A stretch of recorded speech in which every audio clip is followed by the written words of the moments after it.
سیدنا و مولانا رسولہ النبی الامین المتین الحنین الکریم الرؤوف الرحیم،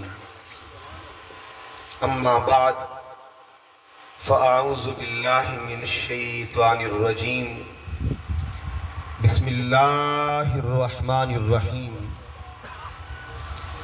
قال اللہ تبارک و تعالی فی کلامہ المجید، انا اعطیناک الکوثر فصل لربک وانحر ان شانئک هو الابتر۔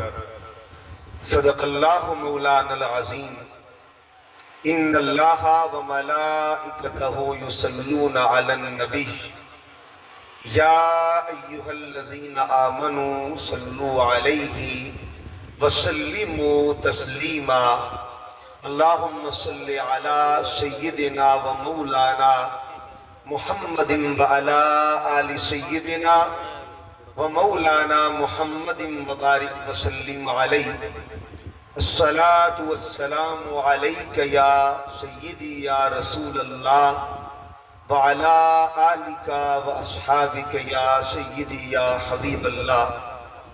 نہایت واجب الاحترام معزز و محتشم عشاقان مصطفیٰ، غلامان مصطفیٰ، محبان اہل بیت مصطفیٰ، عقیدت مندان شہید کربلا اور طالبان صبر رضا، اللہ رب العزت کی توفیق کے ساتھ اور تاجدار کائنات صلی اللہ علیہ وآلہ وسلم کی خاص عنایتوں سے آج ہم سب مل کر اس خاص گھر کا ذکر کر رہے ہیں کہ جس گھر کا ذکر اللہ روز اپنے گھر میں کرواتا ہے،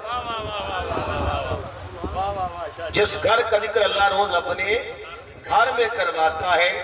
اللہ 5 مرتبہ اپنے بندوں کو اپنے گھر میں بلاتا ہے، اور اپنے گھر میں بلا کے کس کے گھر کا ذکر کرواتا ہے؟ کہا فجر میں آنے والوں میرے گھر میں آ کے میرے محمد کے گھر کا ذکر کرنا پڑے گا۔ ظہر میں آنے والوں میرے گھر میں آ کے میرے مصطفیٰ کے گھر کا ذکر کرنا پڑے گا۔ عصر میں آنے والوں میرے گھر میں آ کے میرے رسول کے گھر کا ذکر کرنا پڑے گا۔ مغرب میں آنے والوں میرے گھر میں آ کے میرے رسول کے گھر کا ذکر کرنا پڑے گا۔ عشاء میں آنے والوں میرے گھر میں محمد کے گھر کا ذکر کرنا پڑے گا۔ 5 وقت روز تو اپنے گھر میں جس کے گھر کا ذکر کرواتا ہے اس گھر والے کو ذات خدا کہتے ہیں، اور جس کے گھر کا ذکر کرتا ہے اسے ذات محمد مصطفیٰ کہا جاتا ہے۔ 5 مرتبہ۔ ہمارے ہاں کیا ہوتا ہے کہ ایک مرتبہ اگر کسی نے آل کا ذکر کر لیا دوسری بار سوال اٹھتا ہے کہ بار بار آل محمد کا ذکر کیوں کرتے ہو؟ میں نے کہا ہم سے نہ پوچھو، نمازوں سے پوچھو۔ اللہ روزانہ 5 مرتبہ فجر میں کہتا ہے اے میرے بندے جی مولا میری نماز میں 4 مرتبہ ایک ورد کرنا پڑے گا۔ مولا وہ ورد کیا ہے؟ کہتا ہے 4 مرتبہ آل محمد آل محمد آل محمد آل محمد کہنا پڑے گا۔ ظہر میں آؤ گے 8 مرتبہ آل محمد آل محمد آل محمد کا ورد کرنا پڑے گا۔ عصر میں آؤ گے 6 مرتبہ آل محمد کا ورد کرنا پڑے گا۔ مغرب میں آؤ گے 6 مرتبہ آل محمد کا ورد کرنا پڑے گا۔ اب نماز عشاء کا وقت ہے، رات کو سونا بھی ہے، سونے سے پہلے کثرت کے ساتھ ذکر آل محمد کرتا جا۔ ہو سکتا ہے تیری نیند آخری ہو سکتا ہے تیری رات آخری ہو۔ منشاء خدا بندی کیا ہے کہ سونے سے پہلے 14 مرتبہ ذکر آل محمد تو کر جا، اگر قبر میں جائے گا حسین کا نانا تیرے کام آئے گا وہاں پہ۔ نعرہ تکبیر، نعرہ رسالت، نعرہ حیدری، حسینیت، یزیدیت۔ قبر میں دیکھ کے آقا فرمائیں گے فرشتوں چھوڑ دو، یہ ابھی آل محمد کا ذکر کر کے آیا ہے، اس کی نجات کا ذریعہ یہ ہے۔ تو کہنے کا مقصد یہ ہے کہ جو مولا ہو کے